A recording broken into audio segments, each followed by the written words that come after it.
Hello, everybody. This is Mike. So, today I want to talk to you about the greatest gift that borderline personality disorder, and if I'm being honest, all cluster B personality disorders have given and continue to give to the world. So, this is why I get to proudly say I am not a licensed therapist, I'm not a psychologist, I am not a mental health expert, and it is not my intention to represent myself as one. I'm not a borderline.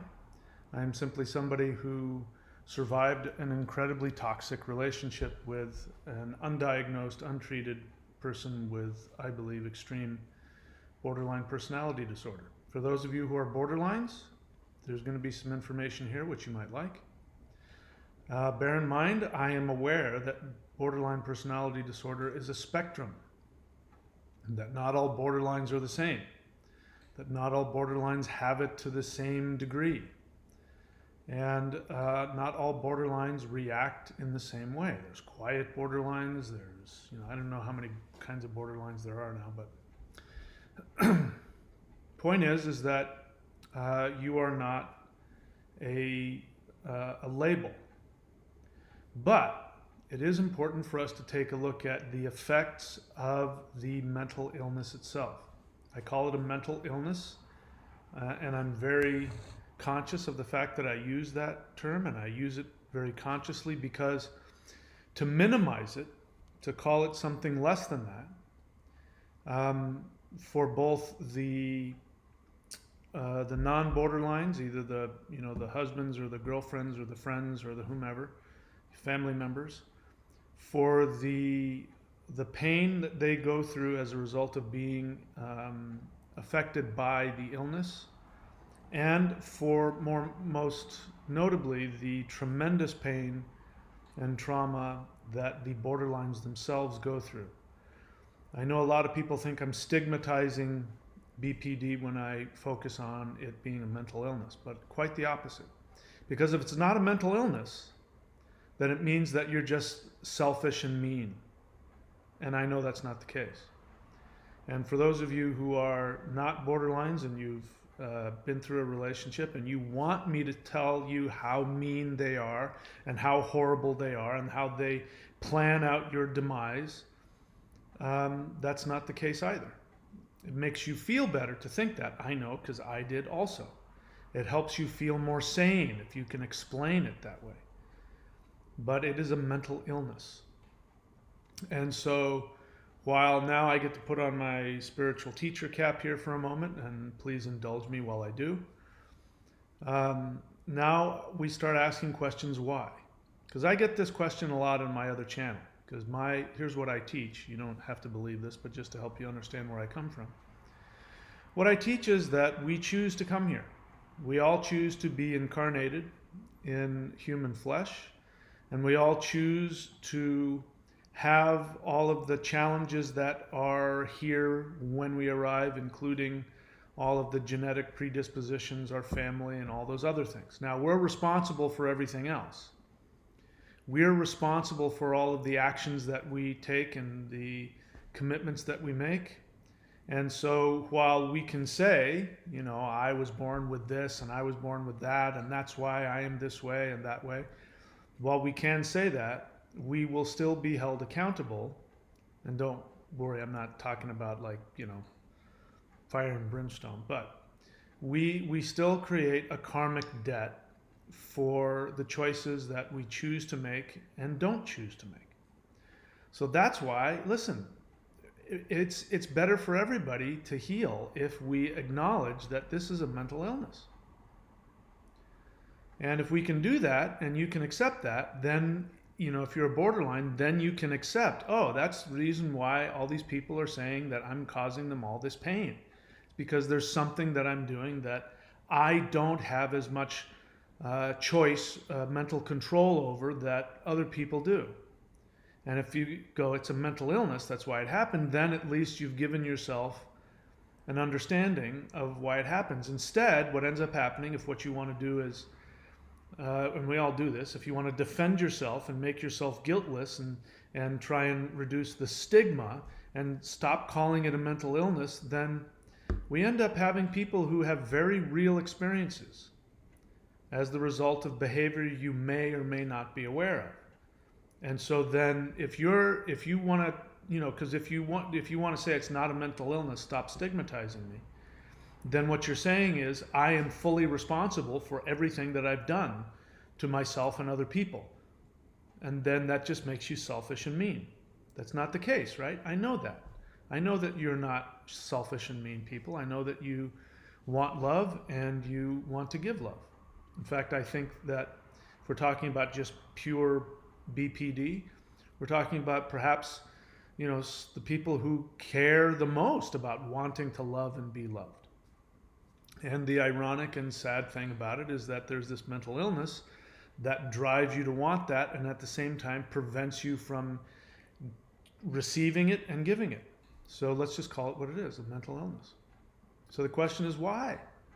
If you believe in a universe where, like I said, we choose to incarnate, I do not believe that we live in a universe that punishes you. And so I don't believe that anything, whether it be BPD or being born with one limb or, whatever the hell it is. I'm born in a poor country, I don't care what it is. If we are victims of circumstance, then that means we live in an unjust universe, and that doesn't make any sense to me. We have situations that seem unjust, unfair. Certainly if we take it isolated, it's not fair for somebody to be born into a family where they develop BPD. That's just not fair. Nobody deserves that. Isolated. But it happens. And if what I believe is true is that we live in a just universe, we live in a fair universe, a loving universe, then there must be a reason for it. So this helps me, listen, I don't care if this is true or not. This channel is about practical knowledge and action that will make you happier in life. That's the whole point of this channel. That's why I'm okay not being an expert in mental health or not being an expert in BPD or being a therapist, because then, I can talk about here's what's worked for me, and it has worked. And it'll work for you if you follow my 3-step plan, which if you haven't heard it, therapy, somebody who knows how to deal with codependence and cluster B relationships. Codependence Anonymous, go to coda.org, start working the steps now, and have a spiritual practice. Meditation, church, I don't care what it is. Yoga, Tai Chi, swimming, I don't care. Do those 3 things every day, you will heal. And I have achieved a state of recovery, and I maintain that. So, why? Why are people born borderline? So let me get to the title of the video, which is, what is the greatest gift that borderlines have given to the world? I was thinking about this today. Because even though I'm not a borderline, I do have other things that I deal with. I do have other, things that I have to work the 12 steps on in order to stay healthy and functional. And so I have bad days. And today was one of those days where, sometimes if I'm resting, I've been surfing a lot, or I've been exercising or working a lot, and I rest, and I live alone, so I rest. And sometimes if I take a nap in the afternoon, for whatever reason, I don't know what it is, but when I wake up after taking a nap in the afternoon, I have this horrible feeling. I feel totally worthless and unloved, and there's something about that associated with my mother I haven't figured out. But it's like I wake up and I get to that core essence of my unresolved thing that I don't think will ever completely go away. So this is why I've always had an understanding. And even when I was with my borderline ex and I started to see what it was and what she had, and I tell her, I say, listen, nobody understands you better than I do, that doesn't have, what you have. I really honestly do know exactly what you go through. I don't know to the extent, and I certainly don't have that same emptiness in me to the degree that she did, but I have it, and I deal with it, and I acknowledge it. This is why I don't have any problem accepting a label that helps me to heal even though you may think that I'm accepting that I'm weak, and it's so funny. Codependents will, they'll fight. They'll take on any name you give them, except for if it has dependent on it, which is so true, because the whole thing, you're dependent upon somebody else, especially you're chasing after a borderline. You want them to love you. Your whole life is based on, are they going to love me? Are they upset with me? Are they going to flip out? And you're totally dependent on their moods. So why not just admit it? Come on, guys. Pull up your britches. Be a man. Be a woman. It's okay. We all have something. So why? What is the greatest gift that they've given?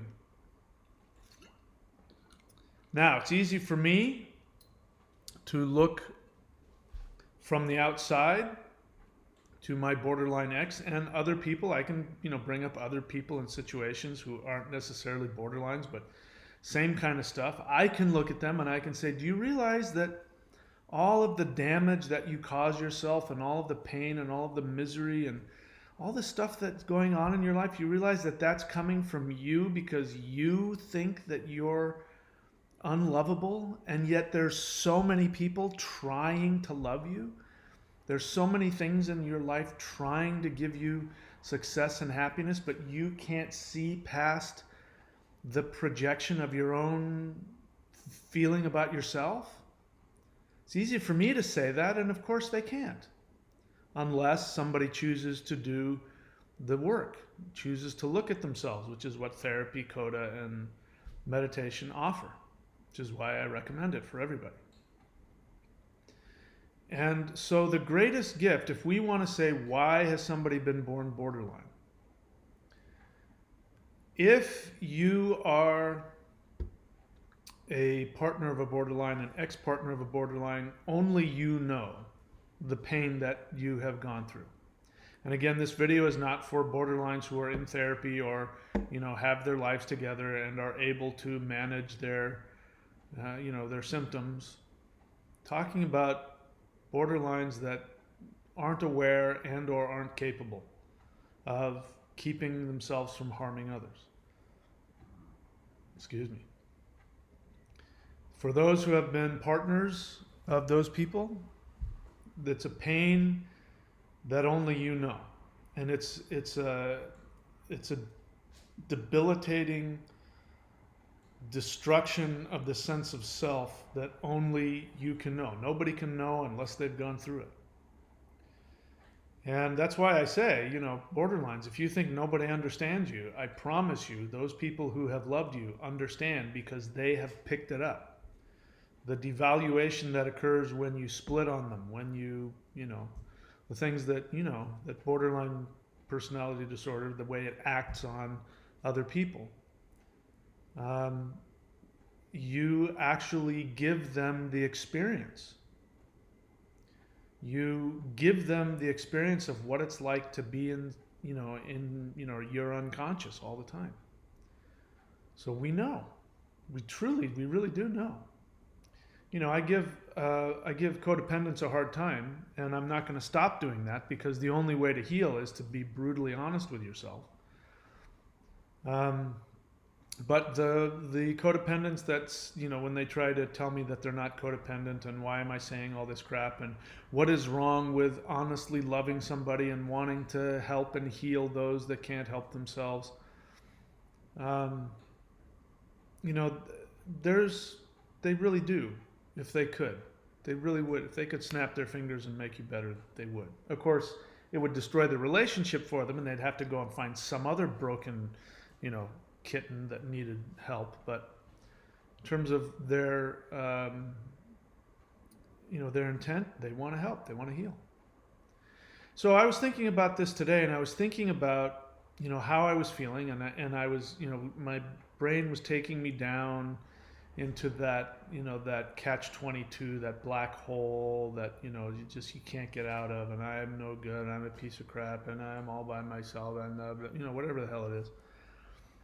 And I stopped and I said, you know what, because I learned to do this, I go, this isn't getting me anywhere. I'm really not going to indulge in this. I'm not going to, I'm going to choose to start thinking about what I can do to make myself happy. Now, there are things I can do to make myself happy. One of the things that I have to do in order to function is I've got to exercise. I've got to go to the gym and lift weights, or I got to go to the beach and surf. If I don't do that, if I don't really exercise hard and get those endorphins running, I can get pulled down into some really nasty headspaces.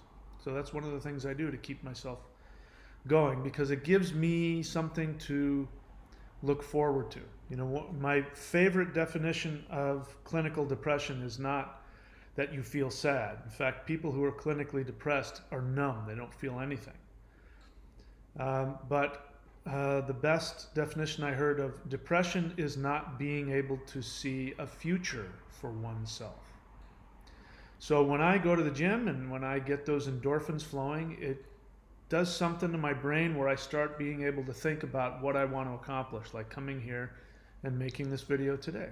I start doing things and accomplishing things.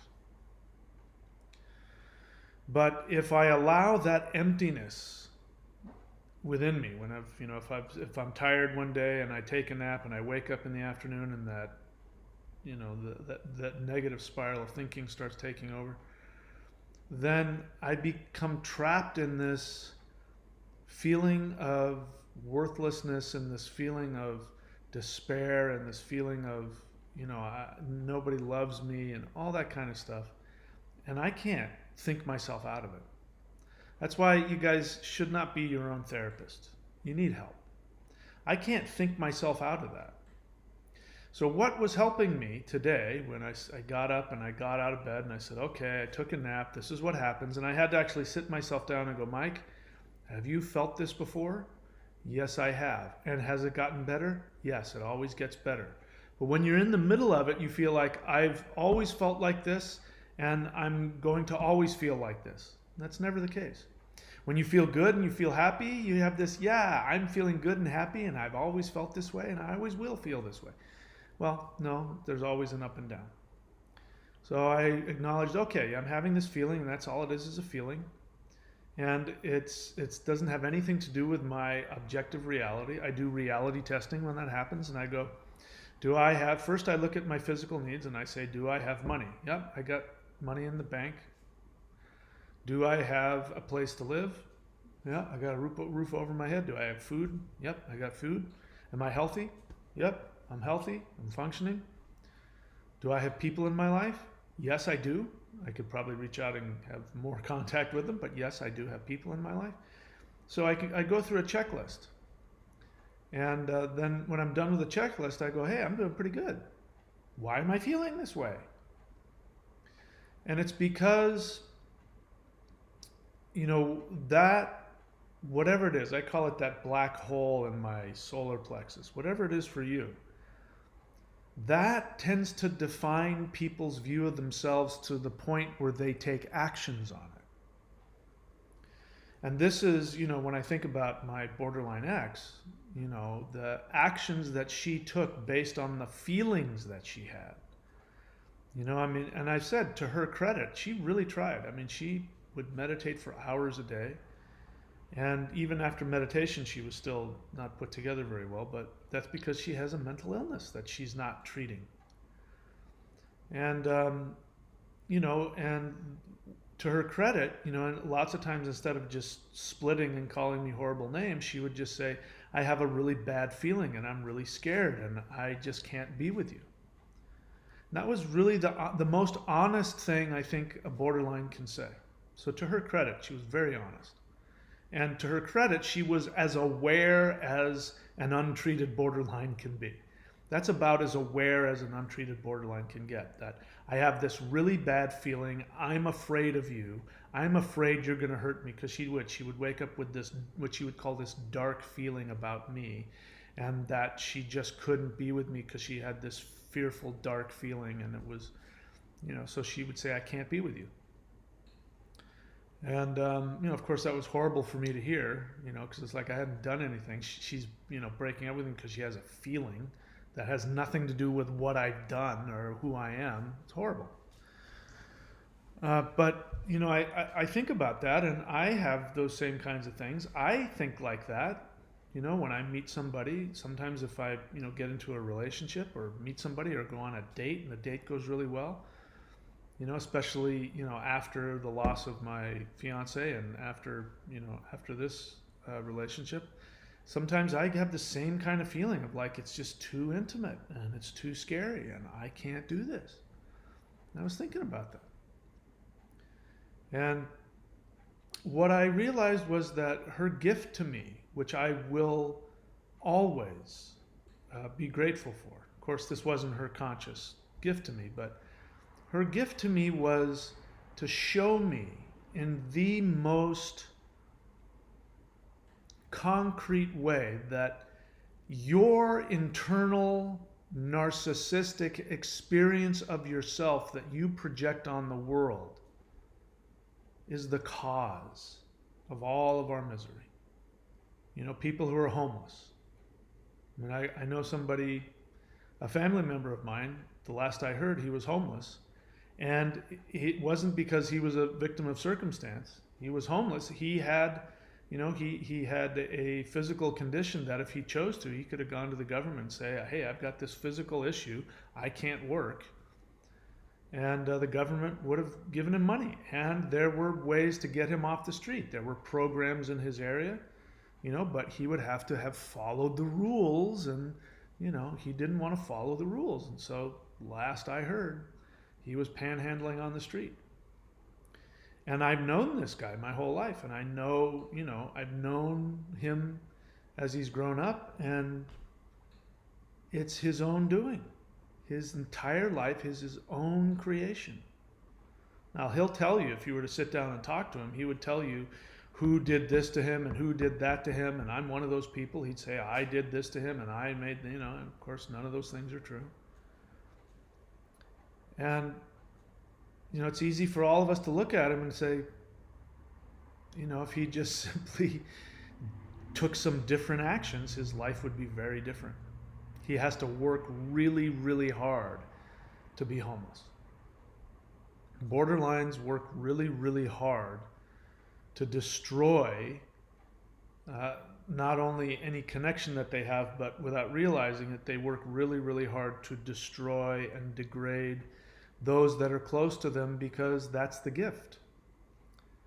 The gift is, if you remember what you were like before you met the borderline. Now, of course, I'm going to tell you, you had codependent tendencies. But before that gets stimulated, there's probably a good chance that you had some happiness in your life. You had some, a measure of happiness, and you had a measure of success and a measure of health. Got involved with the borderline, and you got pulled into that. You became the caretaker.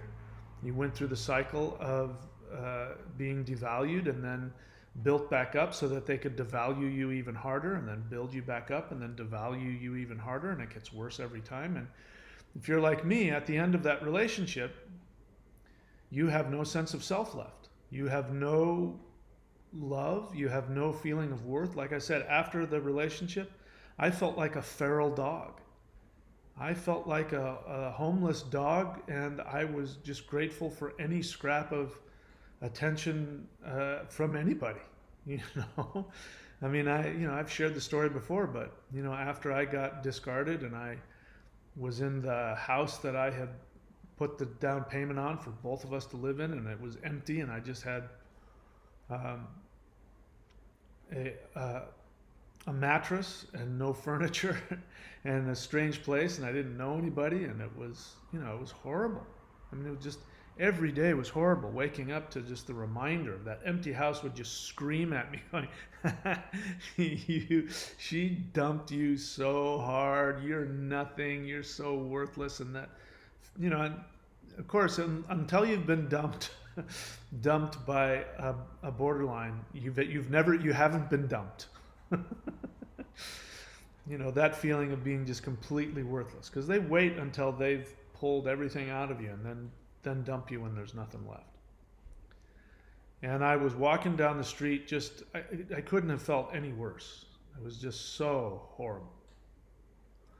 And did you hear the Freudian slip? I was trying to say I felt horrible, and I said I was so horrible, because I felt like I was horrible. I felt totally worthless and unlovable. Walking on the beach, and to this day, I think probably the most beautiful woman I've ever seen in my life, in bikinis walking by, and all that did, of course, was just like daggers in my heart. Look at what you'll never have. She walks by and looks at me, and with this very honest, beautiful smile, smiles at me and says, "Hi." And I went, "What a hi?" It was such a shock that I got just a look and a smile and a hello. It was just such a shock. And that hit me so hard, like, oh my God, you've fallen so far that you can't even imagine somebody saying hello to you? And then, I'm blinking back the tears of that realization of, wow, how far I'd fallen, how far I'd been devalued by this woman. And then one of my neighbors comes up to me and says, "Hey, we're going to have a New Year's." Again, it was New Year's. I'd been dumped on Christmas Eve, and it was New Year's. She says, "Hey, it's New Year's, and we're going to have a celebration. Would you like to come?" And I'm like, "Really? You want me to come?" Of course, I didn't do that, but she saw it in my eyes. Later, she told me. It was just, somebody wants me in their life, even if it's just coming over, and you're going to invite me to your gathering with your friends. And then the realization of to feel so devalued that just somebody inviting you to their house for a celebration is such a shock and a surprise. So I know what it's like. And so now when that hits me, and for me, it's if I take a nap in the afternoon, lots of times I wake up and I go to that core place of emptiness within me. And those horrible thoughts and feelings go running through me, and I start feeling like, this is the worst my life has ever been, and I'm completely clueless to how great my life is. My life is pretty great. It really is pretty good. I got it pretty good. I start thinking about that. Everybody's life is their own projection of themselves. And so the gift that my borderline ex gave to me is that nobody can ever give you your sense of self. Nobody. Nothing. No amount of money, no amount of success. As I was going through it, I was thinking of all the people I know who are in relationships. And I got to be honest with you. When I think of most of the people that I know who are married, not all of them, but most of them, I would much rather be alone than have what they have. I know a friend of mine I've known my whole life.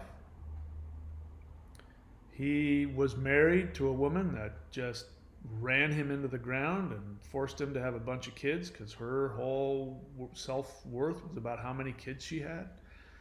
And then because he was so miserable, and whatever, he's responsible for his choices, whatever choices he made, he ended up doing some things that, ended up losing that marriage. What did he do? He ended up getting married to another woman that just is driving him in the ground, and he's my age. He's 55, and he's got 2 little kids now. Oh my God. And he doesn't like where he lives, and he doesn't have any control over his life because he's given it over to somebody else. I could go on and on. There's just so many people when I think about that. So when that feeling hits me of, gosh, I don't have anybody, and I think, I would much rather be alone and have the life that I have, and have choices and freedom and success and, all the stuff that I have, than be trapped in a relationship you can't stand. And that the only reason I bring that up is because nobody can give us that. Nobody can give us our self-worth. Nobody can give us our identity. So this is where the third part of the process comes in. This is the spiritual practice. This is what spiritual practice is all about. Spiritual practice is not about being good or being righteous. Spiritual practice is seeing that you are, for lack of a better word, that you are God, that you are connected to everything, that you are the universe. And if you can get your sense of self from that, then whether you have people or don't have people, you're still solid within yourself. People are kind to you, people are mean to you, you are solid within yourself. Again, think about it. If you've been with a borderline, this is a really good example. They have the ability to build you up or destroy you. This is why, when I am harsh on the codependence, and they say, no, you don't understand. Nobody would have been able to resist her charm.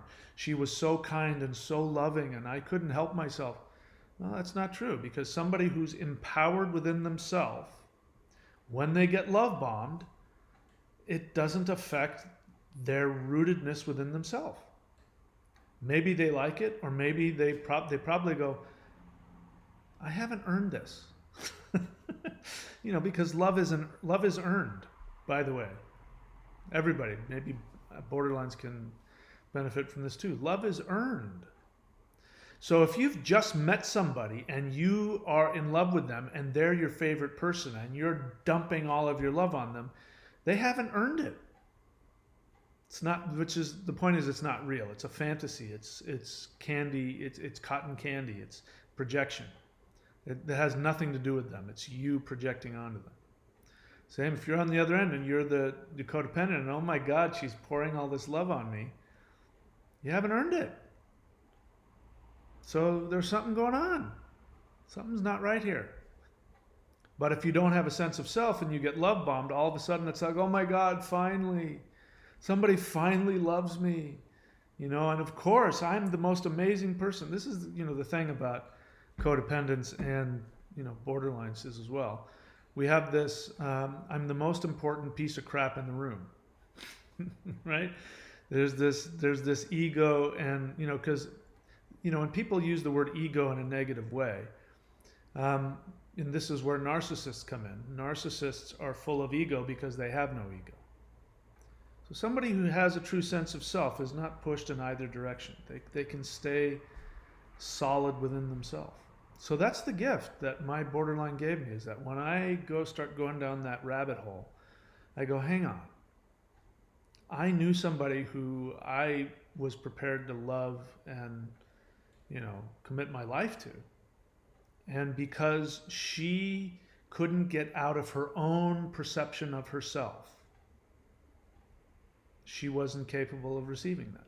And I don't know where she's at, but if her life is the same as it was when I met her, then she's continuing to create chaos and misery for herself. I don't wish that for her. I hope she finds everything she wants. So that's the gift. So now we go back to why is somebody born a borderline? Here's what I think. I think it's very possible that somebody who is born a borderline is a soul who has come to do two things. One, to learn this lesson that I'm telling you now, because the thing about BPD is that I don't think it ever goes away. I think they will live with that the rest of their lives. They may learn how to manage it, and they may get some healing and make some growth for sure, especially if they get therapy. And they really look at themselves and they really get honest about, hey, I don't want to harm other people and I don't want to harm myself. If they're able to do that and be honest, which many are, I'm seeing many are able to do that, then they can learn and grow. But they'll still be living with that lack of identity, that initial programming that was so hardwired into them with whatever the trauma was. That was like an imprint. That's like an imprint you can't take away. And the imprint is you're worthless, you don't deserve to live. Of course, that's not true. You aren't worthless and you do have worth and you do deserve to live, but that's what the trauma imprinted on you, which you carry with you through and you project. You force everybody to experience it. Your mental illness forces you to do that. So they've come to learn that lesson that, hey, nothing can give me my own identity. Nothing. I have to get it within myself. And this is what spirituality is about. Finding that you are, in fact, an infinite God or goddess, that you are infinity, that you have a soul within you, and that is your true identity, is your soul. And so that becomes the adventure, to have this programming that's telling you one thing, and you continuing to take conscious, constructive action based on the integrity of your soul. Find your soul and live from there. So that's the first thing. They've come here to experience that. They're an advanced soul who says, I want the advanced, the graduate school version, the PhD version of the soul experience. And the whole idea of being human is to remember that you're a spirit being. And so I'm going to give myself a really challenging, hurdle to get over, so that I can really find out how it is to be connected to one's soul. So that's the first thing. Second thing, I can say that I've benefited tremendously from this. And this channel is one example of that. And ironically, my borderline ex had some pretty magical thinking about herself. And she said things like, oh, just by being with me, your income is going to go through the roof. Now, the truth of the matter was that when I was with her, my income started spiraling downward pretty fast. I lost a good 10 grand just being in her presence, over a few months. Wasn't nothing.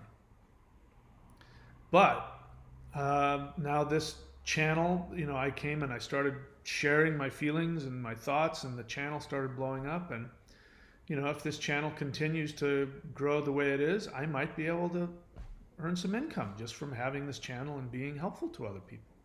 So in a very real way, she may have given me a way to have more income. I might be better off financially as a result of this horrific experience that I went through with her. And so the gift isn't the financial gain. Don't get me wrong. And by the way, I'm not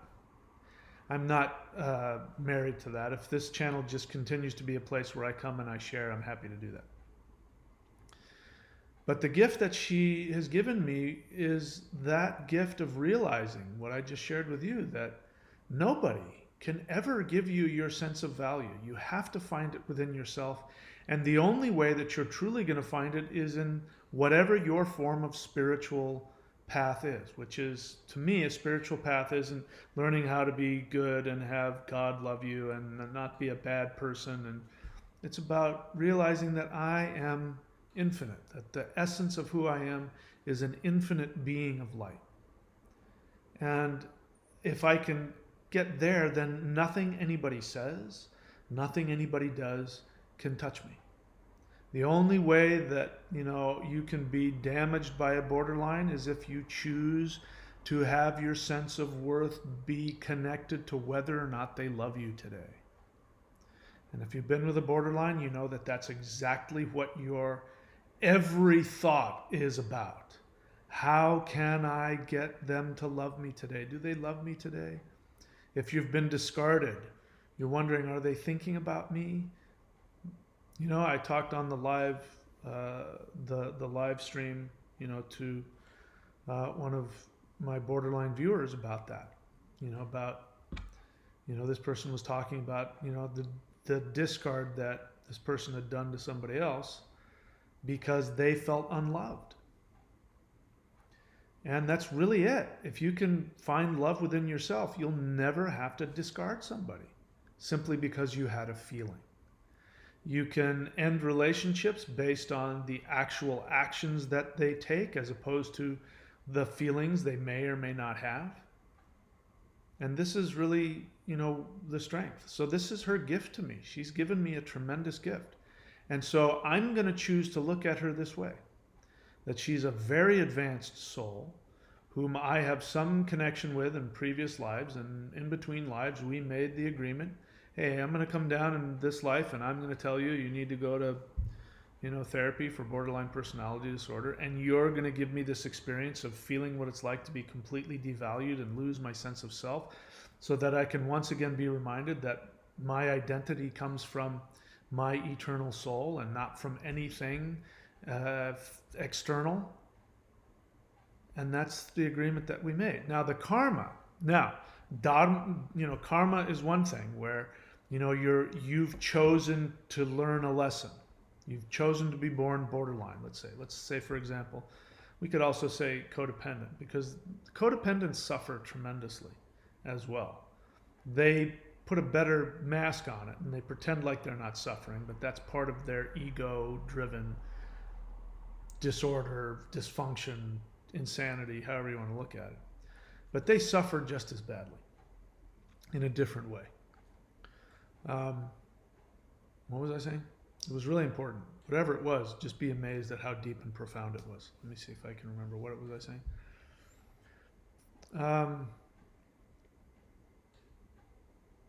I can't remember what I was going to say. It was something along the lines of, what I'm going to remember about her is that she chose to come here and give this lesson to me and other people.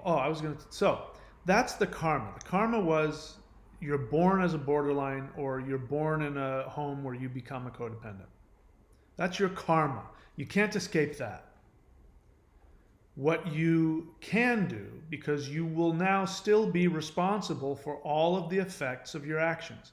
So borderlines, I'm telling you, you can't, while at the same time you should forgive yourself for anything that's happened in the past, and you should acknowledge that you have a mental illness that you cannot simply choose to make go away. So it's going to stimulate you and put impulses in you that you feel you won't be able to deny, which end up causing you and other people tremendous damage.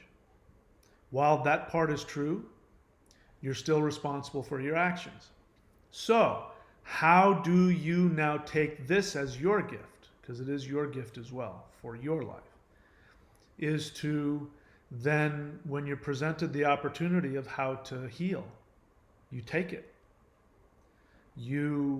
This is why I keep hammering. This is a mental illness. I keep hammering away on that so that you can stop trying to defend yourself. And stop trying to say, stop stigmatizing me. No, it's horrible. It's horrible for you, and it's horrible for others. And that's not your fault. Now that we know that, we got that out of the way, just because it's not your fault in the context of you being born, in these circumstances, you are responsible for your actions. The fact that you feel that you can't control your actions is immaterial. Now, it is a fact. You may feel completely out of control, and I believe you. This is why you go to therapy. You go to therapy to learn how to manage your impulses and take different actions. This is no different for the codependents. The codependents have to do the same thing. They have an impulse which they call empathy. They don't realize it's an insanity.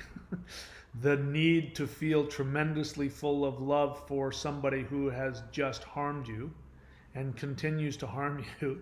The need to love them even though they keep telling you, get the hell out of my life, leave me alone, I never want to see you again. And when they come back, you don't have the ability to say, you know what, you told me to go away and I believe you. You need to learn how to take different actions as well. So again, if you're on my channel and you come because you believe I have something to offer you, I'm telling you, I am not capable on my own of getting to the place that I'm at now, which is I am in a state of recovery when it comes to codependence with borderlines. I have zero pain. I have zero anger. I have zero resentment. I don't look back with any sadness or mourning or loss. And it's not because I'm in denial. It's because I've healed that. I've healed that issue that drove me into that relationship. And if you want what I have, you got to do what I do. Actions. Studying psychology, watching videos, and trying to tell yourself. I mean, I went through the process of talking to myself, but I've been doing this stuff for, almost 40 years. I've been doing this a long time. So, I've learned some tricks that I can do to sit myself down, but took me years and years and years of taking direction from other people and doing a bunch of things that didn't make sense to me and doing things I didn't want to do and being in a lot of pain for many years. So you're not going to be able to figure this out on your own. You need to get therapy. I believe that the 12 steps are the most powerful behavioral therapy there is for all kinds of things, but especially for codependence. And then that spiritual practice that connects you to some force that reminds you that you are a spiritual being. Those three things, therapy, 12 steps, and spiritual practice, will put you at that same spot. I don't know, I'm not a borderline, but I can't imagine it would hurt borderlines to also go through those same steps. It won't hurt you, it might help you. So there it is. Now, you may not be feeling this way towards your borderline ex. You may be feeling that they did it to you. You know, there was a comment on here, I've chose to keep it on, but it was very saddening for me to read. And it was a codependent who had, I'm not going to repeat it in this video, but who had taken revenge and did a very cruel act to somebody who is mentally ill, trying to get them back for harming them. And that's really sad. When you're in that state of mind, when you consciously try to hurt somebody who's mentally ill, they hurt you, and you feel as though they did it to you, and so you're going to get them back. That's really sad. It's really sad, and unfortunately there's a buttload of karma attached to that. Listen, borderlines, there is karma for the actions that you take, but we can give you a pass to a degree because you have a mental illness. Now that you've watched this video, unfortunately, you're not allowed to pass anymore, because once you know, this is the rule, this is how the universe works. Once you know, you're now responsible. So now that you know that you have a mental illness, that you don't have the mental ability to take different actions based on your impulses and your feelings, since you know that you are responsible and yet at the same time you're not powerful enough to stop it, then you have to find some way to fix that. You are now, the responsibility is on you to go get help. Because if you continue to hurt people, knowing that there is something you can do to change that, now you're responsible. Now you are karmically responsible for your actions. Same is true with codependence. As I've said before, let me get my assistant out here. Now that you know that borderline personality disorder is a mental illness where the adult that is standing in front of you, who you think is an adult, is actually emotionally and psychologically this. You are an adult, you can make choices, and if you are choosing to have a relationship, romantic and sexual, with this, that's at best is incredibly selfish, because this baby does not need a romantic partner. This baby needs a daddy or a mommy. So you need to help them by not co-signing their pain and co-signing their addiction. The kindest thing you can do is tell them, listen, I love you, but this relationship is harmful to me. I need to go no contact for my own health. And if you'd like me in your life, then go get therapy for borderline personality disorder. Talk to me in a year, and we'll go and sit in your therapist's office together and see what the best way forward is. That, if you truly love them as much as you say you do, that's the only path ahead of you. Unless, of course, there are other mitigating circumstances like kids and stuff like that. But that's the kindest thing you can do. Now, if you're going to sit there after you've known this and after you've heard me explain it to you, and you're going to look me in the face or look me in the face through your comments and tell me that, no, I'm going to be here for them because I love them unconditionally, and then I'm going to look at you as an abuser. You're so selfish. Your need to not only get them to love you, but your need to feel like you are the one fixing them. Your inability, your addiction to their drama and their chaos, and your inability to stop taking action in those ways, and your need to be involved with them is so great that you will continue to be in a relationship with them when the kindest thing that you can do is leave them. Because as somebody said, and I'll read it, somebody left this comment. This was a borderline, and I'm really grateful that this person left this comment. She says, I have BPD. I have been in once a week therapy for a couple of years now and am recovering, slowly but surely. If my favorite person had not left me, I don't know that I would have ever gotten therapy. I don't know that I would have ever understood what was going on with me.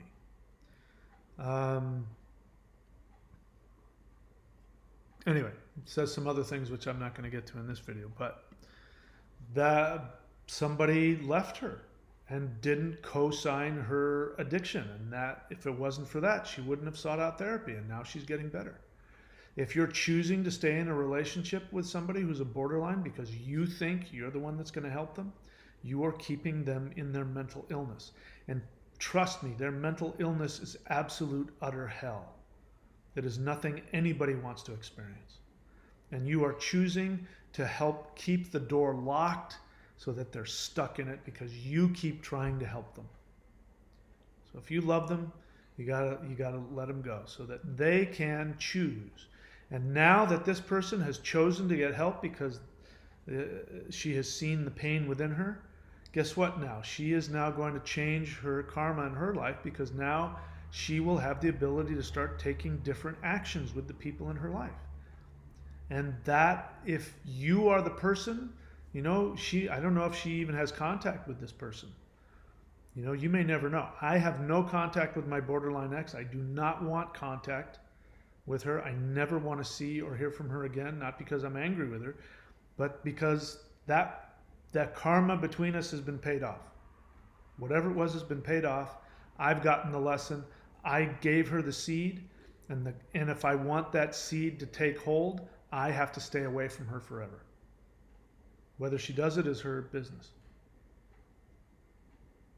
Okay? So I don't know what I said here, but that's it. I believe that if we are able to heal, those of us who are codependents, and we can honestly look back at our borderline exes and all the pain that we went through and everything and go, you know what, I get the lesson and I appreciate it. And if you're in pain, one of the things you can do is in your mind say thank you. Thank you for teaching me that the most important thing that I need to learn in this life is that I am enough within myself. And you drove that home.